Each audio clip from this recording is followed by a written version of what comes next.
Assalamualaikum warahmatullahi wabarakatuh. Perkenalkan, nama saya Nadiatul Khalifah dari Prodi Manajemen Pendidikan Islam dengan NIM 231101030055. Di sini saya akan menjelaskan tentang konsep, model, dan metode evaluasi pembelajaran.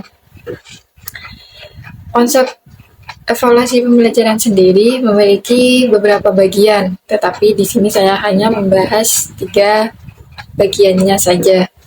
Yang pertama yaitu pengertian evaluasi pembelajaran, yang kedua yaitu tujuan evaluasi pembelajaran, dan yang terakhir yaitu ruang lingkup evaluasi pembelajaran.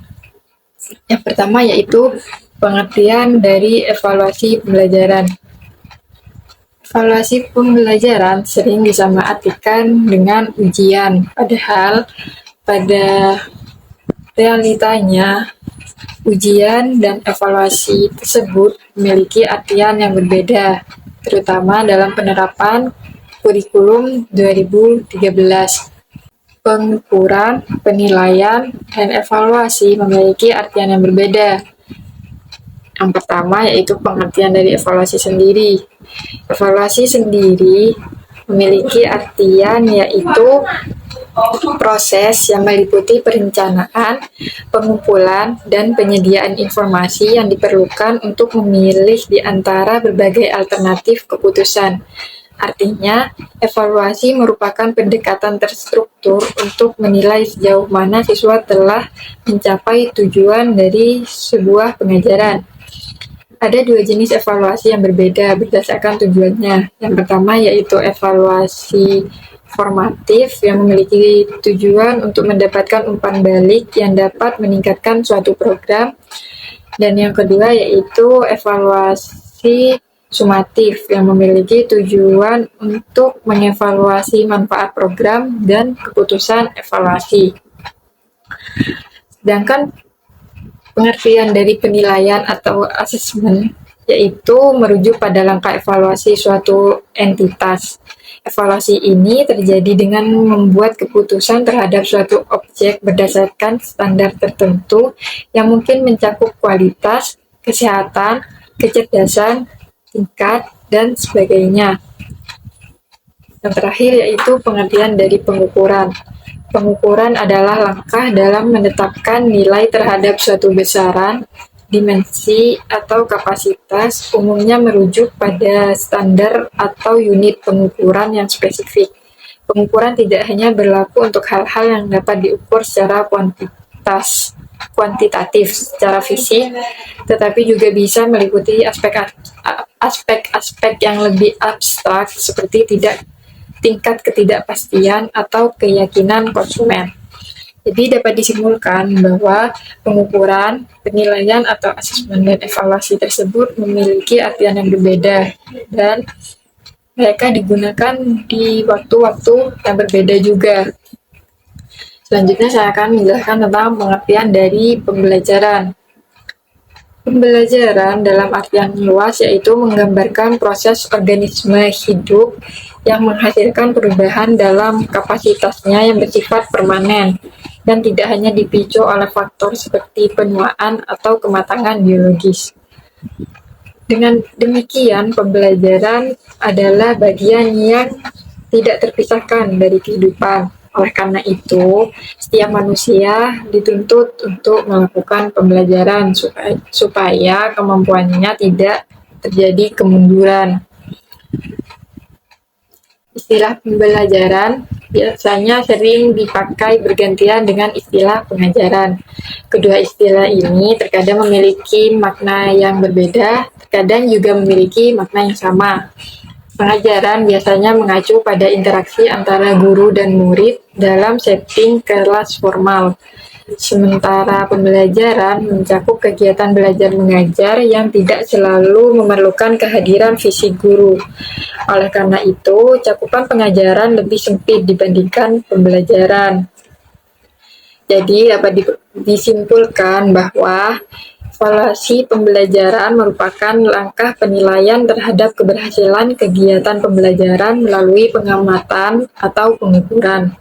Tujuannya adalah untuk menilai efektivitas proses pembelajaran yang telah terjadi. Selanjutnya yaitu tujuan evaluasi pembelajaran. Evaluasi pembelajaran memiliki tujuan untuk menilai berbagai elemen pembelajaran, termasuk target, metode pengajaran, isi materi, alat bantu pembelajaran, sumber daya pembelajaran, konteks belajar, dan proses penilaian yang memiliki tujuan untuk menilai seberapa baik dan efisien mereka berfungsi. Evaluasi ini juga bertujuan untuk mengevaluasi keberhasilan strategi pembelajaran, meningkatkan efektivitas program kurikulum, memberikan dukungan dalam proses belajar siswa, mengidentifikasi kelebihan dan kekurangan siswa, serta menyediakan data yang diperlukan untuk mengambil keputusan. Sweeten mengelompokkan tujuan penilaian ke dalam 4 kategori sederhana. Yang pertama yaitu keeping track, yang memiliki tujuan untuk memantau dan mencatat kemajuan belajar siswa sesuai dengan rencana pembelajaran yang telah disusun. Yang kedua yaitu checking up, yang memiliki tujuan untuk memeriksa pencapaian yang telah berhasil diraih oleh siswa selama proses pembelajaran dan mengidentifikasi area di mana siswa mungkin mengalami kesulitan. Yang ketiga yaitu finding out, yang merupakan upaya untuk menemukan dan mengidentifikasi kesalahan atau kelemahan siswa dalam pembelajaran. Dan yang terakhir yaitu summing up, yang bertujuan untuk memberikan gambaran ringkas tentang sejauh mana pemahaman siswa terhadap kompetensi yang telah ditetapkan.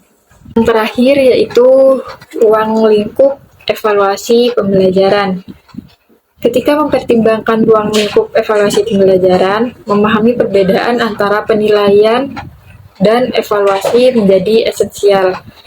Dalam konteks pembelajaran, penilaian fokus pada mengevaluasi prestasi individu siswa di dalam kelas, sedangkan evaluasi melibatkan analisis menyeluruh terhadap berbagai aspek program pembelajaran, termasuk masukan, proses, dan hasil pembelajaran secara keseluruhan.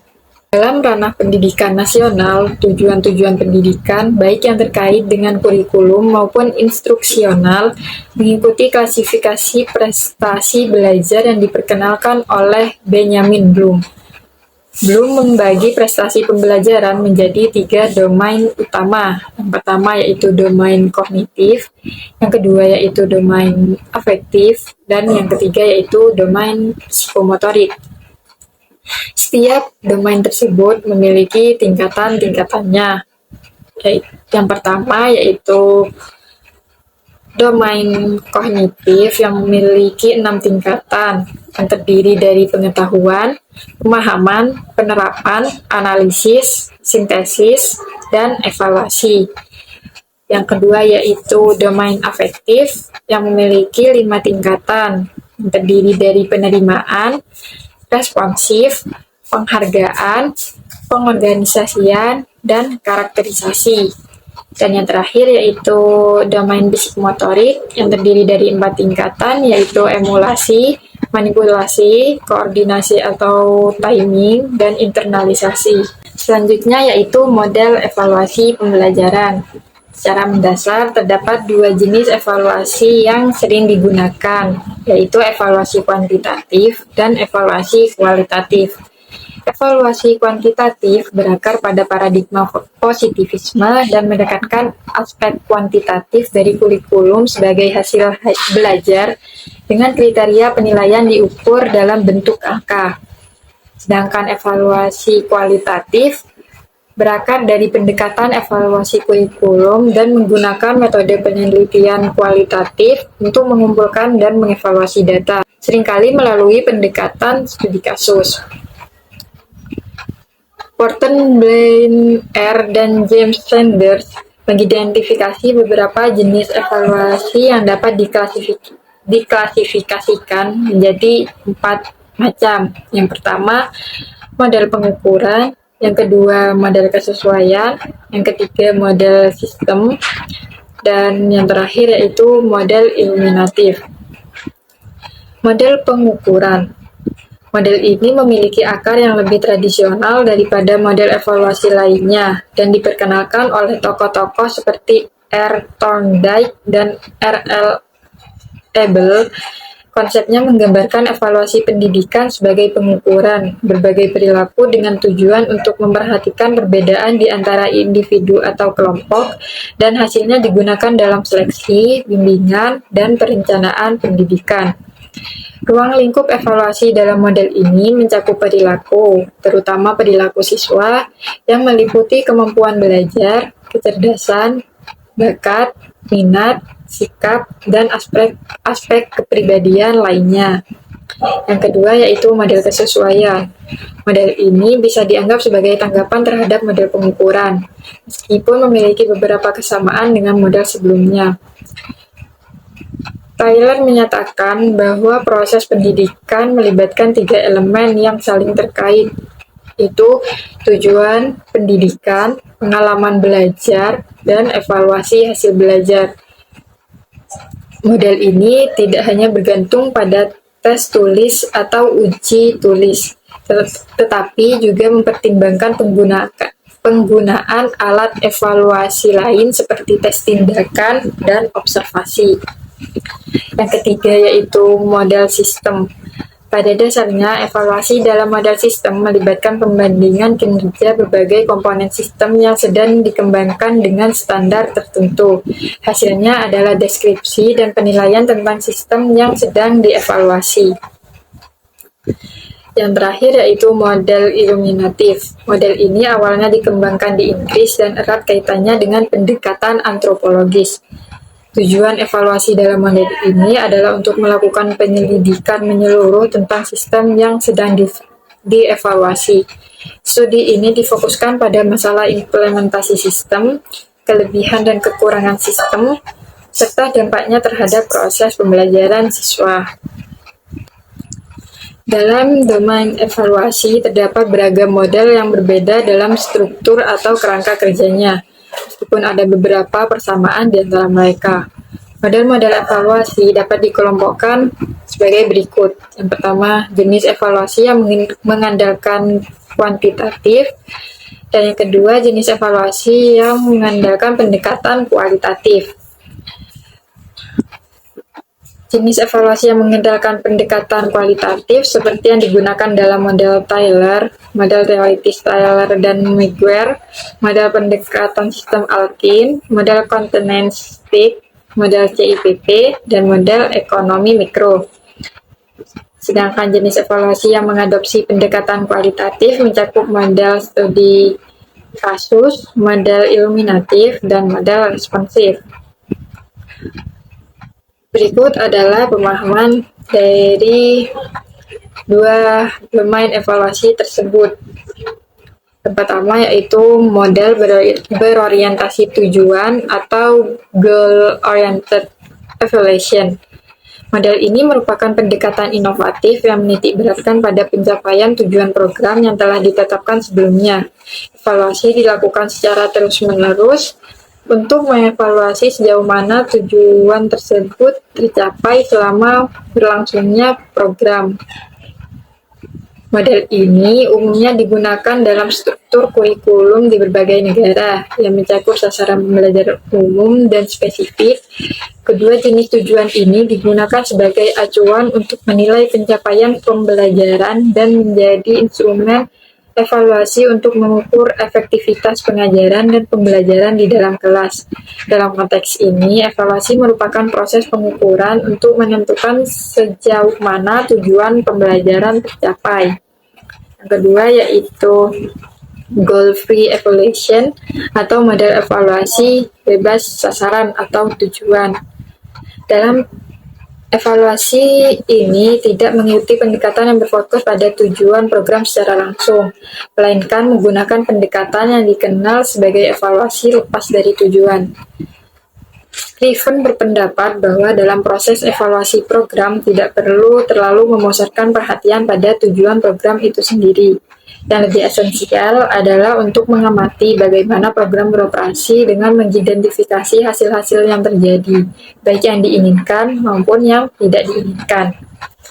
Yang ketiga yaitu formative summative evaluation model.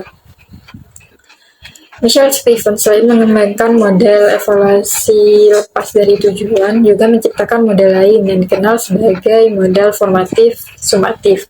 Model ini menjelaskan dua tahap evaluasi yang berbeda dalam cakupan objek evaluasi. Tahap awal adalah evaluasi yang terjadi selama pelaksanaan program yang disebut evaluasi formatif. Tahap kedua adalah evaluasi yang dilakukan setelah program selesai, dikenal sebagai evaluasi sumatif. Yang keempat yaitu Continuous Evaluation Model. Continuous diterapkan dalam konteks evaluasi pembelajaran dapat dijelaskan sebagai berikut.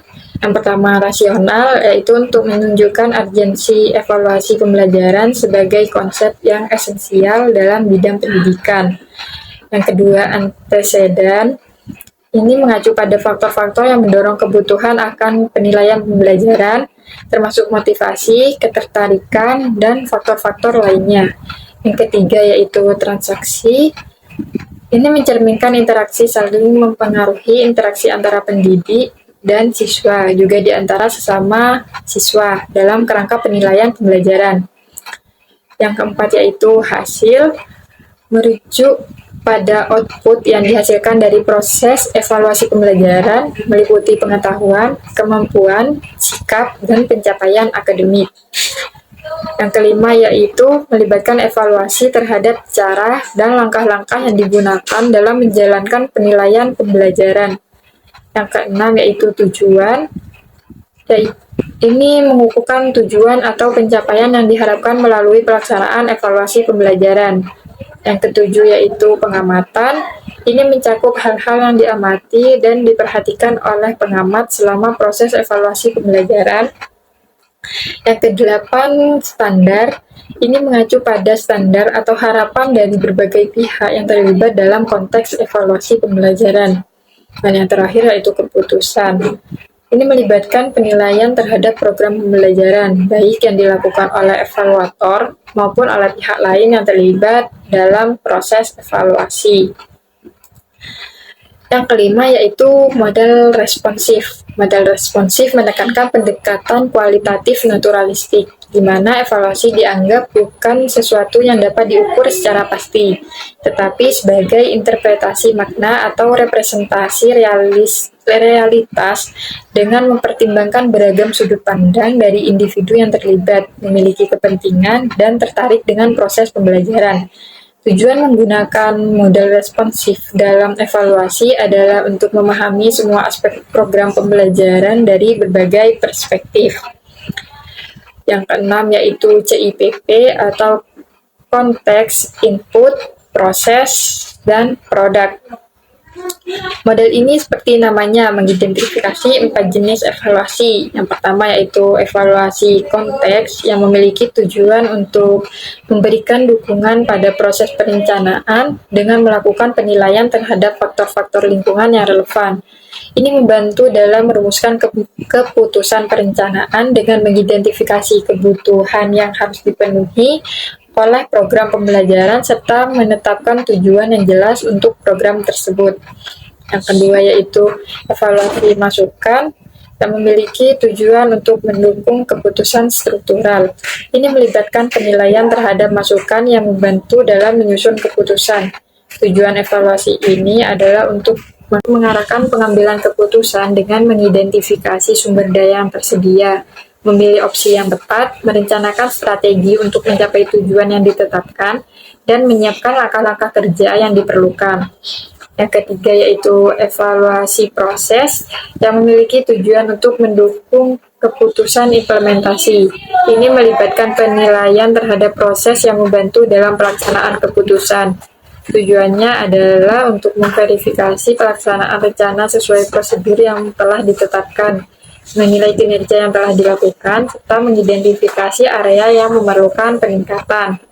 Dan yang terakhir yaitu evaluasi produk yang memiliki tujuan untuk mendukung keputusan pengembalian. Ini melibatkan penilaian terhadap produk yang membantu dalam pengambilan keputusan lanjutan. tujuan evaluasi ini adalah untuk mengevaluasi hasil yang telah dicapai oleh program dan menentukan tindakan yang perlu diambil setelah program berakhir. Dan yang ketujuh yaitu model kesenjangan atau diskrepansi. Model ini meyakini bahwa untuk mengevaluasi kesuksesan suatu program, evaluator dapat membandingkan ekspektasi atau standar yang diharapkan dengan kinerja aktual yang telah dicapai. Dengan demikian, kita dapat mengidentifikasi apakah terdapat perbedaan antara keduanya yang sering disebut sebagai kesenjangan atau diskrepansi. Dari sudut pandang ini, model tersebut lebih berfokus pada identifikasi kesenjangan antara standar yang telah ditetapkan sebagai tujuan dan kinerja yang sebenarnya. Hal ini memungkinkan untuk secara objektif menilai apakah suatu program pembelajaran layak untuk dilanjutkan, dihentikan, atau memerlukan perbaikan untuk meningkatkan kinerjanya. Menurut pandangan Suharsini Aikunto, model kesenjangan ini melibatkan beberapa langkah. Yang pertama, tahap perancangan. Yang kedua, tahap pemasangan atau instalasi. Yang ketiga, tahap proses. Yang keempat, tahap evaluasi tujuan atau produk. Dan yang terakhir yaitu tahap perbandingan. Yang terakhir yaitu metode evaluasi pembelajaran. Ada dua jenis metode yang digunakan dalam evaluasi, yaitu memanfaatkan tes dan yang tidak menggunakan tes. Yang pertama yaitu tes. Tes merupakan instrumen terstruktur yang dipergunakan untuk mengukur atau mengumpulkan informasi mengenai kemampuan atau bakat individu ataupun kelompok. Tes sendiri berdasarkan cara menjawabnya dapat diklasifikasikan menjadi 3 macam, yaitu tes tertulis, yang kedua tes lisan, dan yang ketiga tes praktek. Dalam kategori teks tertulis, terdapat 2 jenis utama, yaitu tes essay atau uraian atau tes subjektif dan tes objektif. Yang pertama yaitu tes subjektif atau uraian. Tes subjektif juga dikenal sebagai tes essay atau tes uraian, memberikan siswa kebebasan untuk memilih dan menetapkan jawaban mereka sendiri. Kemampuan siswa untuk merumuskan jawaban mereka sendiri dapat menghasilkan variasi dalam respon dan juga mengakibatkan variasi dalam tingkat keakuratan dan ketidakakuratan jawaban. Oleh karena itu, penilaian atas jawaban tersebut menjadi subjektif karena tergantung pada evaluasi pribadi dari penilai. Dan yang kedua yaitu tes objektif. Tes objektif diberi nama demikian karena memberikan konsistensi dalam evaluasi kepada semua peserta tes. Tes respon singkat yang dikenal juga sebagai tes objektif melibatkan sejumlah pertanyaan yang memungkinkan peserta untuk memilih satu atau beberapa opsi jawaban yang telah tersedia. Untuk memberikan jawaban dalam bentuk kata-kata atau simbol di area yang telah ditentukan untuk masing-masing pertanyaan.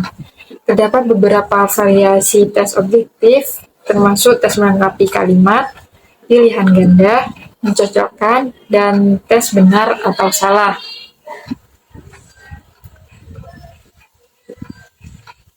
Beberapa variasi dari tes dalam bentuk objektif termasuk tes melengkapi atau completion test, pilihan ganda atau multiple choice test, menjodohkan atau matching, tes isian atau fill in, dan bentuk pilihan benar, salah, atau true, false. Berikut adalah penjelasan lebih detail tentang masing-masing jenis tersebut. Yang pertama yaitu melengkapi atau completion test. Completion test juga dikenal sebagai tes melengkapi atau menyempurnakan. Adalah jenis tes objektif yang serupa dengan tes fill-in. Perbedaannya terletak pada fakta bahwa tes fill-in menuntut peserta untuk melengkapi satu kesatuan, sedangkan pada tes completion, hal itu tidak perlu dilakukan. Yang kedua yaitu tes pilihan ganda atau multiple choice test. Tes pilihan ganda atau multiple choice test adalah jenis tes objektif di mana setiap pertanyaan memiliki beberapa pilihan jawaban dan hanya satu jawaban yang dianggap benar atau paling tepat.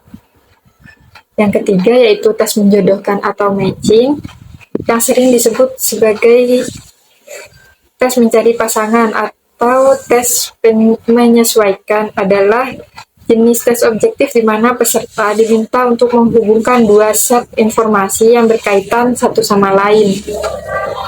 Yang keempat yaitu tes isian atau fill-in, umumnya terdiri dari cerita atau teks yang memiliki bagian yang kosong yang harus diisi dengan jawaban yang tepat oleh siswa. Yang kelima yaitu tes benar atau salah atau true or false, yang melibatkan peserta dalam menentukan kebenaran atau ketidakbenaran pernyataan yang diberikan.